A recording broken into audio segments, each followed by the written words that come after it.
Hello दोस्तों, सिव education channel पर आपका स्वागत है। हम राजस्थान पशु परीक्षा की तैयारी कर रहे हैं। जो स्टूडेंट इस टाइम ध्यान नहीं दे रहे हैं वो कृपा करके ध्यान दें, क्योंकि अगर ये टाइम अगर आप ध्यान से कर लोगे, दुख पाके निकाल लोगे, तो नेक्स्ट टाइम आपकी पूरी जिंदगी अच्छे से निकलेगी। और आज अगर आप मजे करते हो तो पूरी जिंदगी दुख से निकलेगी, क्योंकि ये कुछ ही दिन के है ये। उसके बाद आपको अभी तो पेरेंट्स का भी सहारा होता है, लेकिन बाद में किसी चीज का सहारा नहीं रहेगा और कमाने के लिए दर दर भटकना पड़ेगा। इससे अच्छा कि आज मेहनत कर ले और पूरी जिंदगी अच्छे से खुशी से हम बिता सके। इसलिए जो लोग ये सोच रहे हैं कि पशु प्रचलित की वैकेंसी नहीं आएगी, तो कतई ही भय में नहीं रहे, ये वैकेंसी आके रहेगी। कल एक मेरे भाई ने कमेंट किया है कि आप, वो बात सही भी है कि रियली बात ये सही है। उन्होंने कहा था कि आप चाहे एजुकेशन चैनल पर कितनी भी मेहनत कर ले, लेकिन इस पर आपकी मेहनत इतनी नहीं दिखाई देगी। इससे अच्छा तो आप फनी वाला यूट्यूब चैनल बना ले। लेकिन मेरा इरादा ये नहीं है कि मैं फनी वीडियो बनाऊं, न मेरे को पसंद है, क्योंकि मेरे को पसंद आता है एजुकेशन करना, मेरे को टीचिंग करना पसंद है।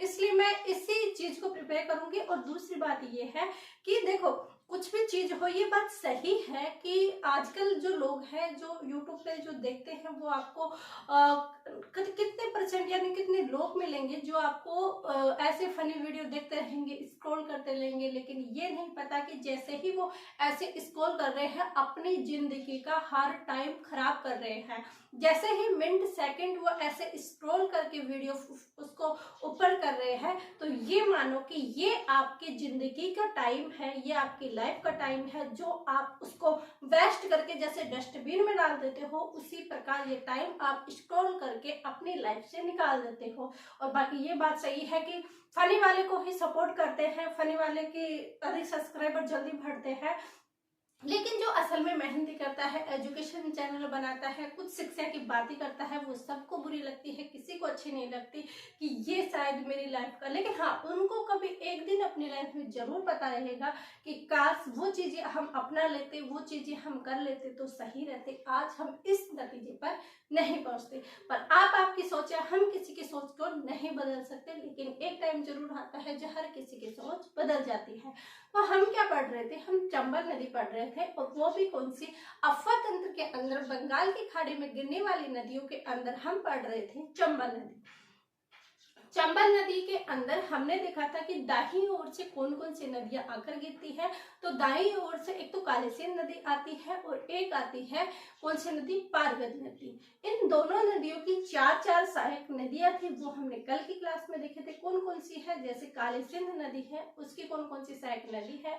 तो परवन, आहू, चोली और उजाड़, ये किसकी सहायक नदियां हैं? ये कालीसिंध की नदियां हैं। उसके बाद हमने पार्वती देखी। पार्वती नदी सिंघोर एमपी से निकलती है, और उसके अंदर चार सहायक नदियां थी। वो कौन कौन सी सहायक नदियां थी? तो एक तो थी बैथली, लहासी, रेतड़ी और अंधेरी। ये चार पार्वती की सहायक नदियां थी।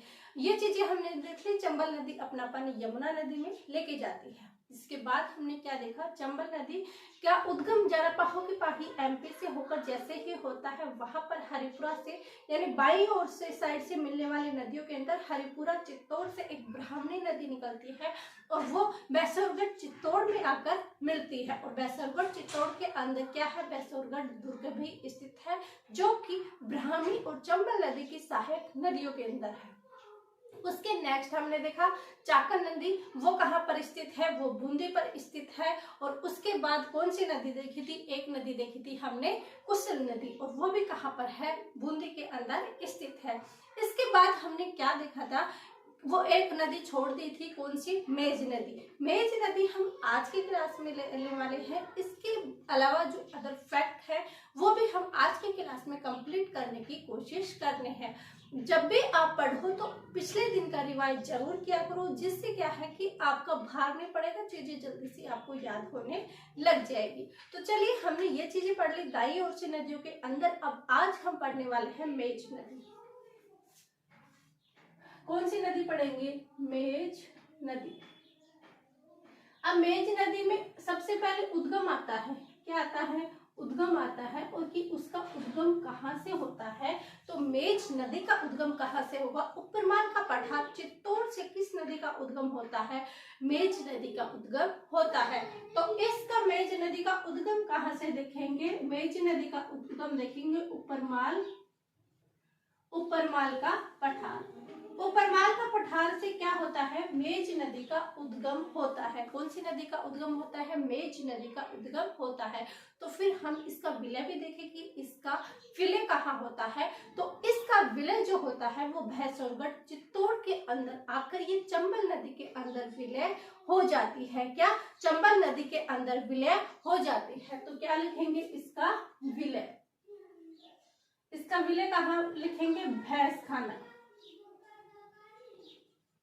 इसका विलय कहाँ लिखेंगे, मैंने अभी शायद आपको चित्तौड़ बोला है, चित्तौड़ नहीं, वो प्रभा के हिसाब से गलती से बोला गया है, लेकिन मेज नदी का विलय होता है वो भैंसखाना बूंदी के अंदर जाकर किस नदी का विलय होता है, मेज नदी का विलय होता है किस नदी में, चंबल नदी में। तो भैंसखाना बूंदी, भैंसखाना बूंदी में चंबल नदी में विलय, चंबल नदी में विलय कहाँ पर विलय होगा, भैंसखाना बूंदी में चंबल नदी का विलय होगा और इसका उद्गम उपरमाल का पठार से होगा। अब हमने एक सहायक नदी देखी थी कि जो मेज नदी है उसकी सहायक नदी कौन सी है, तो हमने उसी डायग्राम में देखा था कि मेज नदी की सहायक नदी कौन सी की थी, मांगली नदी। तो विलय और इसकी मेज नदी की, इसकी मेज नदी की सहायक नदी, यानी मेज नदी की सहायक नदी कौन सी है, तो मेज नदी की जो सहायक नदी है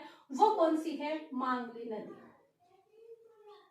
मांगली नदी। और इस मांगली नदी पर एक बांध भी बना हुआ है, वो बांध का क्या नाम है, भीमलत जलप्रपात। कौन सा, भीमलत जलप्रपात किस नदी पर है, मांगली नदी पर। तो मांगली नदी पर जो जलप्रपात बना हुआ है, जलप्रपात, जलप्रपात, तो इस पर जलप्रपात बना हुआ है किस नदी पर, मांगली नदी पर। तो कौन सा बना हुआ है, भीमलत, भीमलत जलप्रपात। भीमलत जलप्रपात किस नदी पर बना हुआ है, मांगली नदी पर बना हुआ है। और मांगली नदी किसकी सहायक नदी है, तो मांगली नदी सहायक नदी है किसकी, मेज नदी की। तो हमने क्या देखा कि मेज नदी का उद्गम उपरमाल का पठार से होता है और इसका विलय भैंसखाना बूंदी में चंबल नदी में विलय होता है। इसकी सहायक नदी मांगली नदी है और उस पर भीमलत जलप्रपात बनता है। इसके बाद चंबल नदी पर एक त्रिवेणी संगम बनता है, उसे हम रामेश्वर धाम कहते हैं, वहां पर त्रिवेणी संगम बनता है।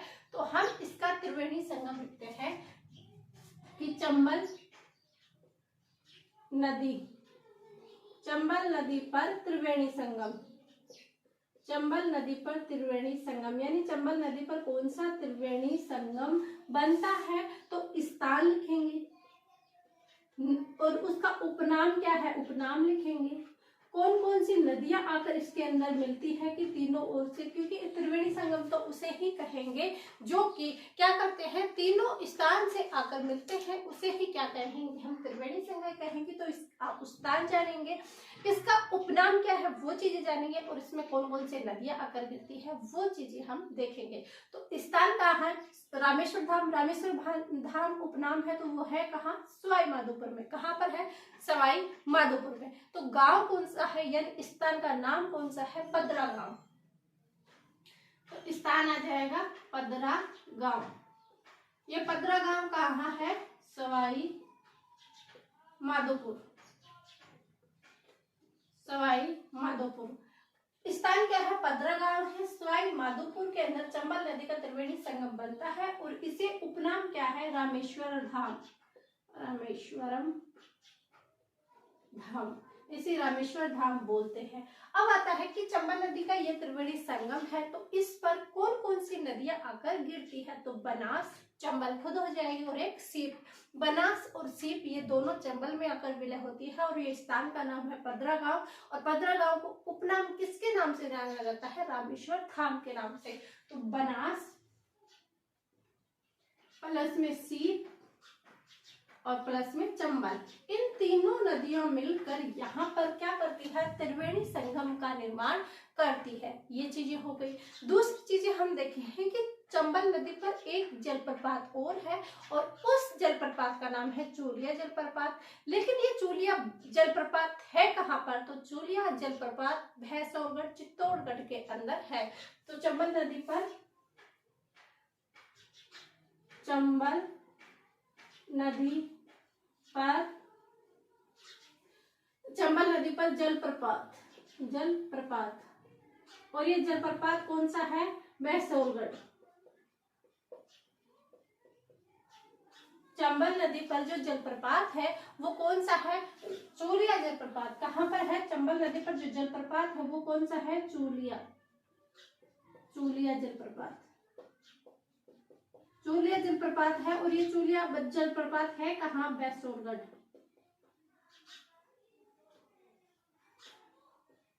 और ये भैंसोरगढ़ कहाँ पर स्थित है, चित्तौड़गढ़। तो चंबल नदी पर जो जलप्रपात है वो कौन सा जलप्रपात है, चूलिया जलप्रपात है। और चूलिया जलप्रपात है कहाँ पर स्थित, यह भैंसोरगढ़ चित्तौड़ के अंदर स्थित है। तो हमने क्या देखा, चंबल नदी की दाईं और बाईं दोनों ओर से जो नदियां मिलती हैं उन चीजों को ये कवर हमने आज की क्लास में किया। क्या क्या किया हमने, रिवीजन तो शुरू स्टार्ट में कर दिया। उसके बाद बाईं ओर से जो नदी मिलती है, एक मेज नदी हमने छोड़ दी थी। इसका उद्गम उपरमाल के पठार से होता है। इसका विलय भैंस का बूंदी नामक स्थान पर यानी बूंदी जिले के अंदर इसका चंबल नदी में विलय हो जाता है। इसके अंदर मांगली नदी आती है और मांगली नदी पर भीमलक जलप्रपात बना हुआ है। इसके बाद चंबल नदी जो त्रिवेणी संगम बनाती है, रामेश्वर धाम, पदरा गांव, सवाई माधोपुर में बनाती है और उसमें 3 नदियां से बनता है। चंबल नदी में बनास, सीप और चंबल खुद ऐसे करके 3 नदियां मिलकर त्रिवेणी संगम का निर्माण करती है। उसके बाद हमने देखा कि चंबल नदी पर जो जलप्रपात है उस जलप्रपात का क्या नाम है, चूलिया जलप्रपात है। और ये चूलिया जलप्रपात कहाँ पर है, भैंसोरगढ़ चित्तौड़गढ़ के अंदर स्थित है। ये चीजें हमने आज की क्लास में देखी। इसके नेक्स्ट हम अभी ही देखेंगे कि जो एक नदी थी अरब सागर के अंदर गिरने वाली, जो करौली से बंगाल की खाड़ी में गिरने वाली, जो करौली नदी करौली जिले से गिरती है और यमुना नदी में आकर मिल जाती है, उसका नाम है गंभीरी नदी। तो उसका डायग्राम भी हम अभी देखेंगे। तो आप इसका लीजिए स्क्रीनशॉट।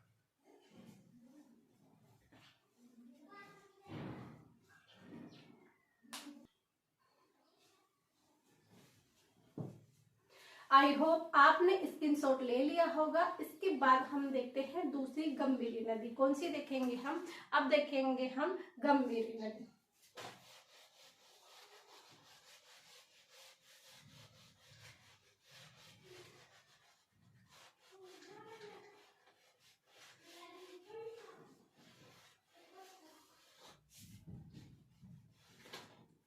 कौन सी देखेंगे हम, बंगाल की खाड़ी में गिरने वाली नदियों के अंदर अब देखेंगे गंभीरी नदी। गंभीरी नदी के अंदर हम सबसे पहले क्या करेंगे, नदियां मिलाएंगे। तो ये नदियां हमने ये यहाँ से मिलाई और ये गंभीरी नदी कहाँ पर मिलेगी, ये यमुना के अंदर मिलेगी। किसके अंदर मिलेगी, ये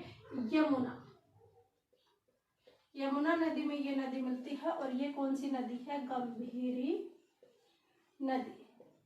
अब गंभीरी नदी है, सबसे पहले आता है कि इसका उद्गम कहाँ से होता है। तो इसका उद्गम मैंने आपको अभी बताया कि इसका उद्गम करौली की पहाड़ियों से होता है। तो इसका जो उद्गम होगा, क्या उद्गम होगा, वो उद्गम कहाँ से होगा, करौली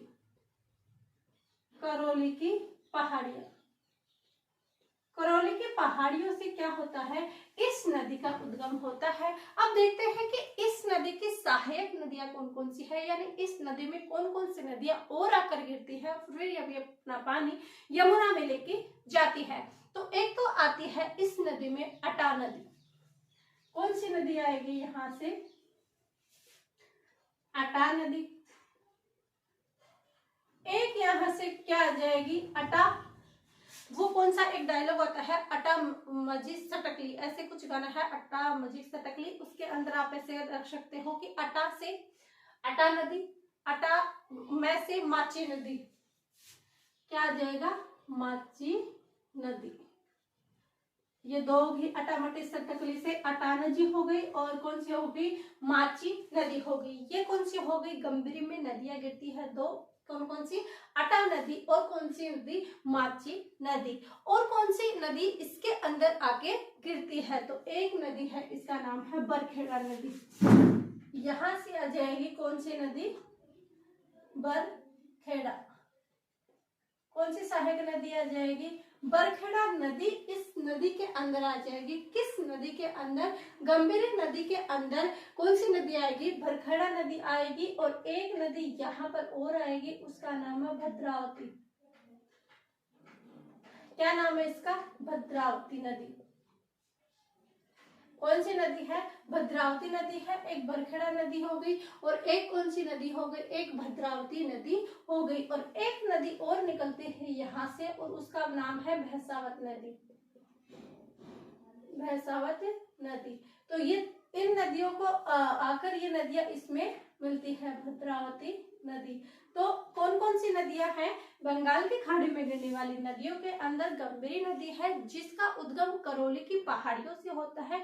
उसके अंदर अटा नदी, माची नदी, बरखेड़ा नदी, और कौन सी नदी आती है, भद्रावती नदी और भैंसावत नदी आकर इसमें ये अपना पानी यमुना नदी में लेके जाती है। ये छोटी सी नदी है, और यहाँ पर जो गंभीरी नदी है, यहाँ पर एक बांध बना हुआ है, और उसका नाम है पांचना बांध।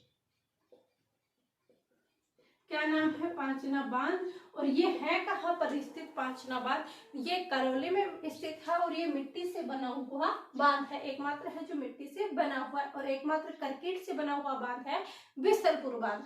तो देखिए हमने क्या देखा गंभीरी नदी के अंदर कि इसका उद्गम करौली की पहाड़ियों से होता है। अटा, माची, बरखेड़ा, भद्रावती और भैंसावत नदी इसके अंदर आकर मिलती है, और ये अपना पानी कहाँ लेके जाती है, यमुना में लेके जाती है। अभी तक लगभग क्वेश्चन इसमें से पूछे गए हैं। तो गंभीरी नदी में यही आया है कि गंभीरी जो नदी है वो अरब सागर में गिरने वाली नदी है या बंगाल की खाड़ी में गिरने वाली नदी है। बहुत कम चांस बने हैं कि इसकी सहायक नदियों में से क्वेश्चन पूछे गए हैं। तो ये हमने गंभीरी नदी में पढ़ ली। इसके बाद हमारी एक नदी और बचती है, वो कौन सी नदी है, बनास नदी। तो बनास नदी को हम देखेंगे कल वाली क्लास में। इसके बाद हमारे आंतरिक अफवाह तंत्र, बंगाल की खाड़ी और अरब सागर में गिरने वाली नदियां कंप्लीट होते हैं। इसके बाद हम झीलें, बांधे, ये चीजें हम पढ़ेंगे और कोशिश करेंगे इन्हीं क्लास में ही याद करने की। आई होप ये चीजें आपको पसंद आई होगी। पसंद आई हो तो लाइक तो बनता है, तो आप लाइक कीजिए, कमेंट कीजिए, एंड सब्सक्राइब करना तो ना भूले। आप सभी का धन्यवाद। Thank you.